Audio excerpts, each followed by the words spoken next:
Well, the United Nations COP30 climate conference is now underway in Brazil, where countries have been asked to show up with their updated plans to fight climate change. Canada's delegation is led by the Environment Minister, and Canadian youth delegates are also joining the trip. One of them is Lucas Allen, and he joins us live now from Brazil. Lucas, good to chat to you from Brazil this morning. How are things going at COP30 right now? And I'm curious, as a Canadian youth delegate, with the plans announced just even yesterday by the Prime Minister for more development, more in the energy and resource sector, how has that gone over in terms of Canada's environmental reputation? Yeah, so as you can see, I'm here at the conference. There's a lot of pavilions and booths behind me. So Canada is very engaged in the process here at COP. And so the environmental minister is here, of course, and so is Canada's chief negotiator. And so yeah, we have our own pavilion. There have been a lot of events going there. The minister has been involved. The negotiator has also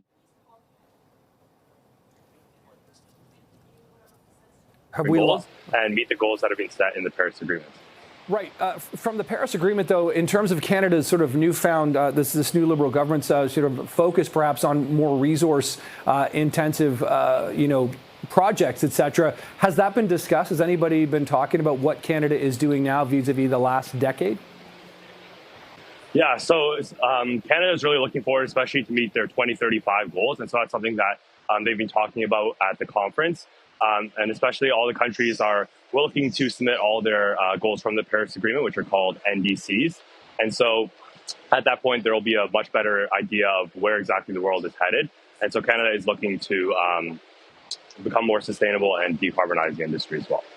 What do the youth delegates do there? I mean, clearly, like you mentioned, the environment minister is there, some senior officials are there. As a youth delegate, what do you do? What can you do? So as a youth delegate, I'm here to represent the voices of Canadians and also other youth around the world. And so I do have a party badge as well. So I'm able to access pretty much everywhere except for the official negotiations.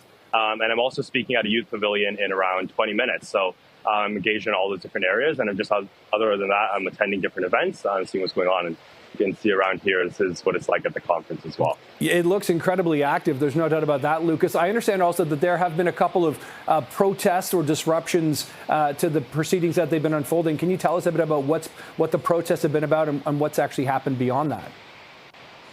So yeah, I haven't actually seen the protests in person, but apparently they have been about Indigenous activists. But here at COP, there has been a lot of Indigenous events and also Indigenous engagement. And so the other Canadian youth delegate is also Indigenous as well. So I've gone to a few of those events. I've seen there's been a lot of cultural activity around that. But today I came in through the side door. But besides that, I'm not exactly too sure what is going on with the protests. Okay, but it seems very peaceful from what I've heard. Yeah. Right on. Okay, that is Canadian youth delegate Lucas Allen joining us live from COP30 Brazil this morning. Lucas, thanks for taking the time. Thanks so much.